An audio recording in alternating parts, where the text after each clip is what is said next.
No, I want to do it at my house this time. I can control the seating. I can control the food. What do you mean you had it catered? What the? Is there going to be a sandwich to go with it or no? So here we are again. Another year has gone by. I really like to do these. I've said this before, but it's kind of captures something important for me. Like it's something fun for me, and it's like this documentation of it. So I do it mainly for me because they don't do exceptionally well, and it's kind of like a lot of people don't want to know how the sausage is made anyway. So it's kind of only like the hardcore folks that really do, but I figure they enjoy it. I enjoy it, so it's enough to do it. For those that are new, I always do a music video once a year, and then I do a making of the music video a week after. It always starts with the writing process and the kind of concept process. We'll have behind the scenes footage and all that stuff here shortly. Look, this year, I feel like I stepped beyond the level of fan in terms of the channel, right? So I started dealing a lot more with getting emails from distributors and companies and different things, and a lot of it has been really positive. A lot of it has been, you know, completely drama-free, but some of it has been very, very ugly, and a lot of smoke and mirrors and cloak and dagger and secret handshakes and, you know, like stuff where I'm like, man, like almost stuff where I'm like, I don't want to be a part of it, especially at that level. It's a huge turnoff, honestly. A lot of it. And don't get me wrong, like the community aspect, like the people, the fan element is superb. It's fantastic. Even dealing with the few knuckleheads, it's still great. But the business side of it all, it gets ugly. And I had to deal with it a bit more this year, and I wanted to kind of capture that feeling. This song has been like a growing process. I have behind the scenes footage of making it from a Patreon thing we did on Nerve Rage, so I'll include some of that footage here. I knew the mood I wanted to set, and the mood was kind of unhappy and frustrated at sort of some of the disingenuous stuff that's out there. It was a slow process. I always do it the same way every year. I mow the grass, I make the music, and when I'm mowing the grass, I listen to the music in my headphones over and over and over again and start writing it, you know. And then this year, though, finding the music was hard. The first piece that I came up with, it was a little too melancholy.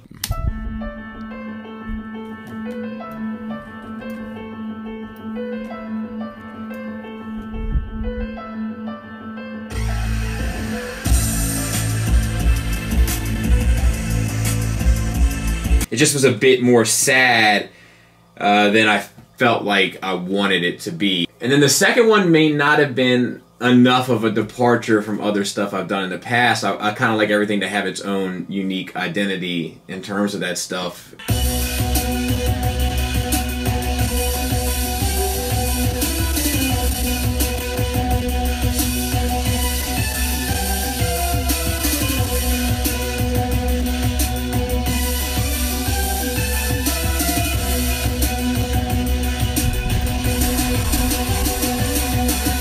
The third one was good, and I liked it, but it didn't have that dark side to it.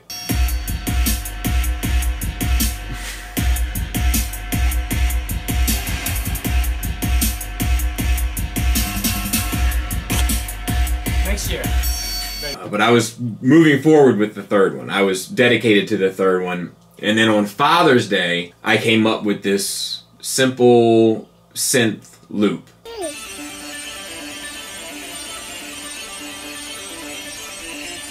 And once I had that loop and I built everything around it, I was pretty confident it was the one. And it was actually, my wife was walking past the office when I was making it on Father's Day, and she was like, "What's that?" And I was like, "It's something new." And she said, "That's the one." And I said, "I think you're right." So I started moving full steam ahead with that one. And I wrote it in a day, the same day. I shared a few glasses of wine with my wife, and it just flowed out. It just like, it was very natural. A lot of these songs have come very naturally, so I know now that when everything lines up, it'll just flow. And don't try to fight it if it's not working. some of the lines and stuff were from previous versions that I was able to kind of, you know, manipulate in order to fit into the structure of this one. But it was good, and the writing process was good. There's a few lines in there that even now like really resonate with me, you know, in terms of how I felt about everything. Like, you know, I'm getting these emails and I'm responding to these companies, but I'm still not being treated like an equal for the most part, with few exceptions. The only company that's ever treated me like an equal has been Make Toys. And I don't mean equal with them, but I mean equal with the rest of the playing field. So like that line where I'm like, companies won't send me nothing, viewers send it overnight. Like, that's how my channel lives almost, is from the viewership. It's the viewership and a few small distributors. No major distributors. Trust me there. No major companies with the exception of Make Toys. And that's cool. It gets a little fishy when contact starts being made and having to protect my interest and protect whatever it is that I'm doing, my brand, I guess. You know, where you feel like you got your foot in the door, you feel like some people are trying to step on it on the other side. So, you know, to say things like distributors don't want to share the shows, they won't even retweet it, that's real. You know, it's like, it's very real. When you come to the table with a certain amount of respect for everyone, and you feel like you don't get that respect in return, that's a tough, jagged little pill for a guy like me to swallow. Because I'm quick to activate. A lot of that is very sincere. It comes from like this very real place. And then knowing that your channel is so fan-based, you know, like fandom-based, and the fans of the hobby are the people that are sending you the most product. The fans of the hobby are the ones that are supporting you the most at the shows or whatever. And then still having to deal with this pocket of them that just hates you, you know, and you feel like you're doing everything you can for them in a wider scope, you know. So that's where, you know, stuff like, you know, they're calling me a baboon, but they'll find out that I'm a gorilla. Like, because they said, somebody said somewhere, they're like, he's a baboon. But it's just like that line, there's all this beef, but I got none in the lobby. Like, I go to these shows, I'm easy to find, but I never have any issues at these places. I can't imagine that none of these people are not showing up. I mean, maybe they're not, but I can't imagine that. It just means that when they're there, they don't want to do anything about it. They want to do something at home. So it's like, there is a toxic, poisonous element, and I usually avoid it. Mostly at all costs, but every now and then it throws a shroud over what you're doing. And that kind of comes down to that, I guess it only can hurt you when you invite all the nerds to the cool table. Like, I think that everything that we've done has been very inclusive at some level. Some more inclusive than others, of course, but it's always been about, come on in, sit down with us, and all that kind of stuff. So when you feel like people bite that hand, you know, it makes you want to start reevaluating the way you do business. So that was really the songwriting aspect of it. The music had already been produced. The song was then recorded. It was then mixed. Shout out to Tyler Snowflake L at Toy Detox, Brave the Well-Dressed Nerd at Toy Detox, Dust Mites and Chris Pinkerton If You're Nasty, and Jay Vitron of Realm of Collectors Enter the Realm, that kind of formed this like little think tank, and I was sending them mixes of the song. And then they were coming back to me with feedback and stuff, like every so often, you know, tweak the drum, tweak the, you know, until we got it to a point where we thought it would work. So that helped a lot. And then once the song was done and you know, it was ready to start the video shoot. And the first place that we did it was in this haunted house for a couple reasons. One, there's the line that references, it's like all these houses are haunted. There's no use in trying to run from it. They sell it you buy as you want it. I guess that's really the sum of it. I know a friend of mine, he owns and runs a haunted house in Maryland, and he's a personal friend of mine, so I was able to reach out and be like, look man, could I use it? And he said, yeah. The funny thing is they were having like auditions for cast members the day that we went there to shoot. So that was a little funny, but we did it in a number of rooms. We had the butcher shop, we had the meat locker, we had a couple hallways. One of them is, it's funny if you look close enough, like you can see outside of the build of the set, so to speak. Like you can see up into the rafters and the stuff that was there. It's actually an old abandoned movie theater that they rent and turn into this haunted house. There was like a stone hallway that had a really good look. We got some great light out of there. There was like this old kitchen that was really cool, and there was a great light in there. Like it was a red backlight and this one kind of spotlight that came down, and Pinkerton was my cameraman for most of this because Adam was very busy and he jumped up to help, and I greatly appreciate everything he did. But he noticed it too, like the light was just working, so that was cool. Oh, this might be cool. Kind of like you're gonna f up, right? There was a couple rooms that were just too much. One was like this dead body laying on this table. I think I used 2 clips out of it. It was 2 on the nose. And then one was this kind of like preacher podium thing, and it didn't work. I think I used that for color, and I tweaked. If you look at all this footage as you're looking at, like I tweaked every single shot, like adjusted all the levels to kind of give it the mood that I wanted. There was this one room that had like this fake electrical panel, like it was like motion activated, and as you walk by it like it lit up and had all these sparks that came out of it. But we tried to set it off for the video and we like couldn't set it off. We went through it the first time and it set off and it scared the bejesus out of us, and we tried to do it again to recreate it. Couldn't make it happen. So that was a bummer. Okay, we're recording for what it's worth. That was anticlimactic. It didn't do it. Clench my butthole for nothing. We struggled with the light because it was dark in there. Probably too dark here. Yeah, it is. It's not focusing. All right, I'll turn the light off. What does that mean? Is it? You can't take a picture. Okay, good. I was just making sure it wasn't. And there was this one room that had like a table and like a tarot card set up and like these old books. And I was like, man, get a shot of me opening these books. And I was hoping the books were going to be something dark, like, you know, witches' spells or, I don't know, Satan biography, whatever it was. And like we opened it up, it definitely wasn't that. Okay. It's like a textbook. It's not very exciting, but there it is. But it was cool, and that kind of provided the framework for most of the video. And then if you think about the video in the sense of like the opening sequence and how it's like looking in the mirror, and then the video happens, and then you know you walk away from the mirror, it's like all of it's, you know, conceptually is supposed to happen in that little pocket. And the fantastic nature of a haunted house and that like other world feel is, I think, what really provides that separation from reality, at least how I see it. So I'm really happy and fortunate that I was able to have that resource available to me to kind of get those shots done. And I've been there before. For those that have been watching the channel for a while, I think I used that haunted house for a skit for the Perfect Effect Lion Prime, whatever that was. So I've been there before, but to really get in there, the only thing was he was supposed to have some actors like come around with me and stuff, but because of the auditions, it really didn't work out. So that was unfortunate. So the next footage I got was all at TFCon, and I got it from a number of different kind of places. One of those was the rock party, the Realm of Collectors party on Friday night. I don't think I ended up using any of that footage. I ended up having too much of a good time, for one. For two, Robert D started playing pranks on people, and as soon as they would come into the room, he would think that he had found Bobby Skullface unmasked and would mess with people, saying that they were Bobby Skullface. Yo, I think this guy's Bobby Skullface. Bobby Skullface.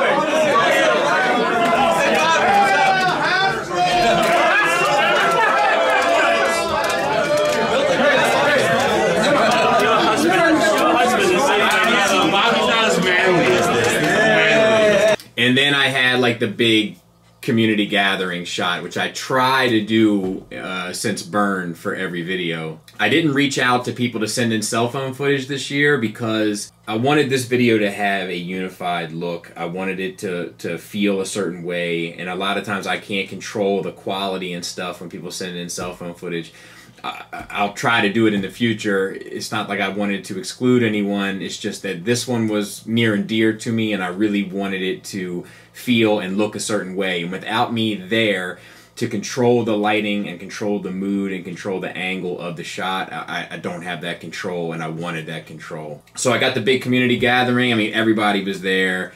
I can't name everybody, but all podcast folks were there, collectors were there, customizers were there.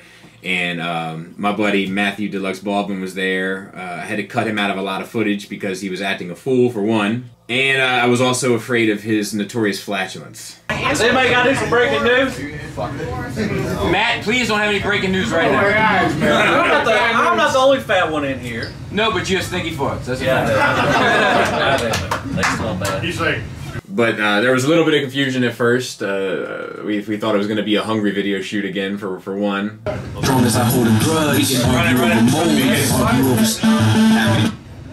That's the wrong song. Actually. Wrong song. Here we go. But seriously, like the one thing about that that's nice is it was the first time the song got played for a lot of people, and I was able to get feedback, and the feedback was overwhelmingly positive, and it made people feel angry, which was kind of the mood of the song anyway. So it was good to see that it was kind of resonating. Hey, give it up for that motherfucking track, man.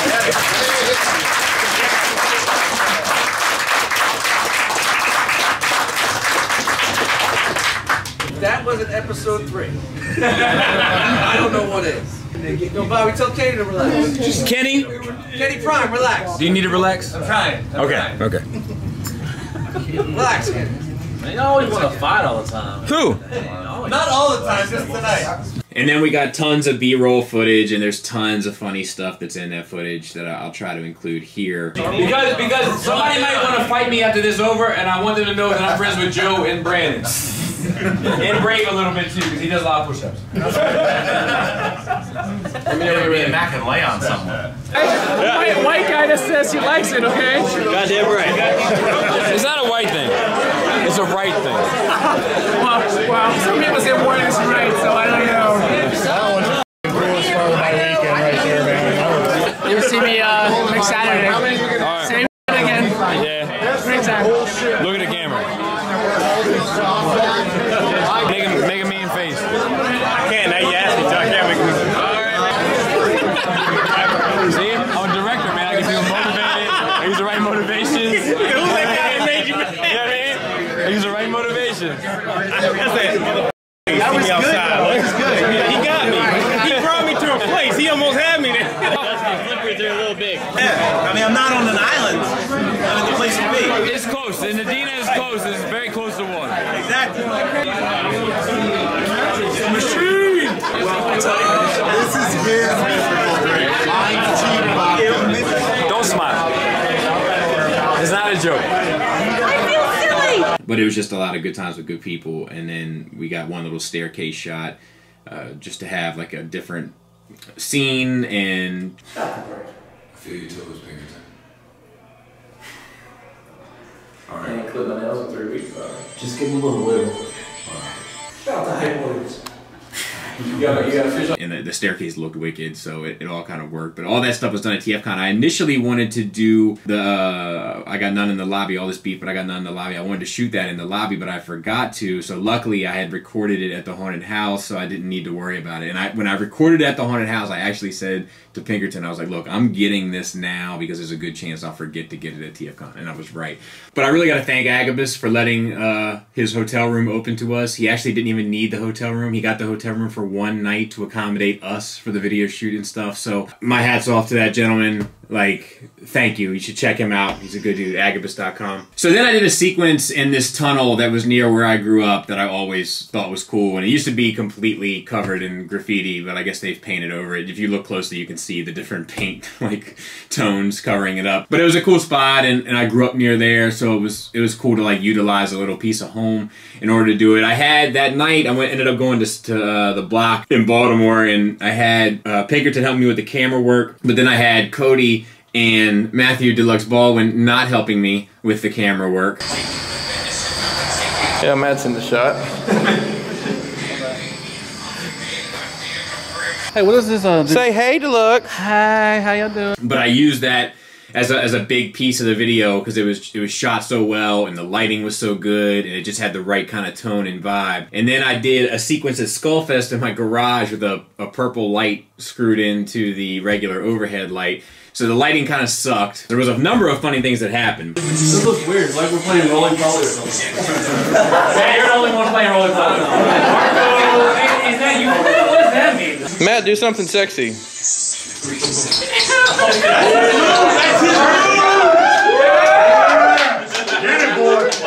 But we did ratchet the energy up at the end, and my buddy Robert D was afraid that Matt was going to have a heart attack. Matt's gonna die! Matt's gonna die! Matt's gonna die! Matt's gonna die!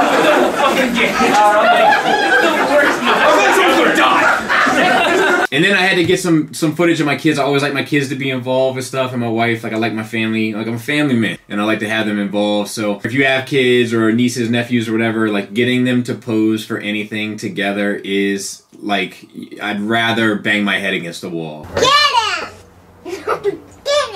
Get him! And say Ada, Ada. Ada. No, you girls look at the camera. Ada. Ada. Dada.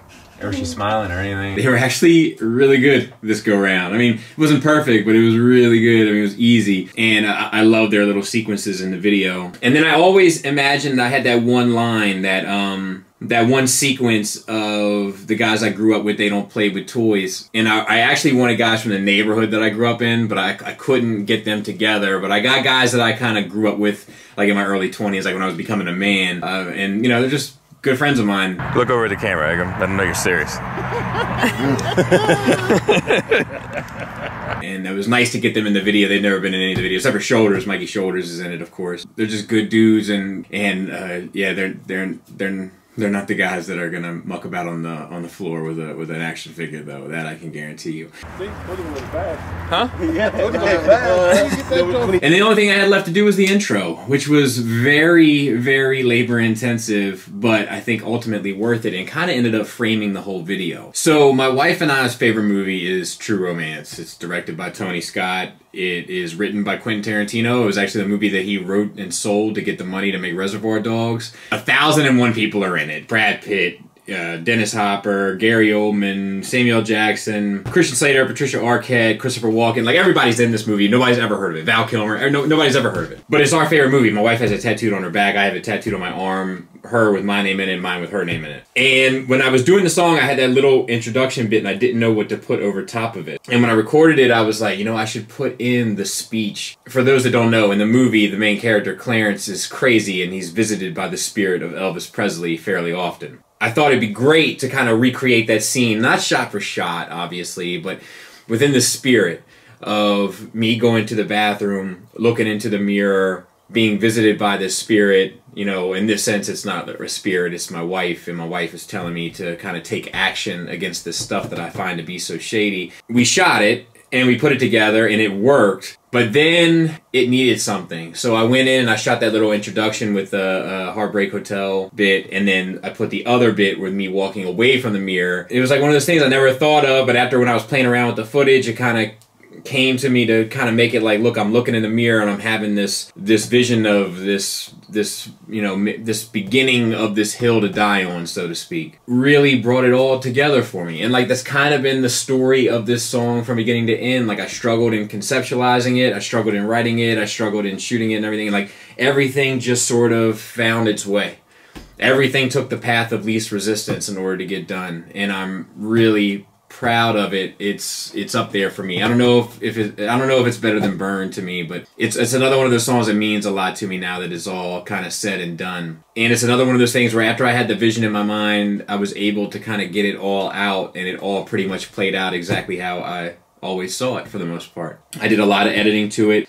As you saw in the footage from today's video, how most of it looked and then how most of it looks in the video itself. Like, I went in and clip by clip tweaked every clip, you know, and it was like about 4.5 hours of footage condensed into about 5 minutes and 20 seconds, and then 5 minutes and 20 seconds made up of hundreds of clips that were all individually tweaked to kind of my specs. You know, this year has been it's been good, but it's opened my eyes to a lot of stuff that I'm just like, it's disheartening, you know. And it's one of those things where when you have this idea of what something is in your head, but then the more you learn about it, the more you're kind of turned off to it. Like they say, never meet your heroes, you know? And there's just been a lot of things that work. For instance, the thing with Zeta Toys, where I had that one prototype to look at, and then I got word that distributors, it was American distributors that were complaining about it to Robot Kingdom, I believe, and Robot Kingdom then punished GCI, and, you know, like little things like that that are just like, man, this politics in this chess game for ultimate capitalization of price point. I mean, I guess every business is cutthroat. I guess every business is that way, but it's sometimes when you get to peek behind the curtain, you're really disappointed at what you see. So anyway, the song is available on iTunes. Give it a download if you want. If you don't like what I have to say, you can just, and you like the music, you can download the instrumental. Thank you again. As long as the song is successful on iTunes, I'll continue to do these music videos. As long as it can kind of continue paying for itself, I'll continue doing them. So I'm looking forward to the next one. I already have the idea for this one, so it's even a little bit easier for me this go around. Hopefully. It's going to be a little bit more challenging to shoot it, but you'll see why when we get there. Thanks for listening. Thanks for watching. Until next time, take care. Pickles? Really?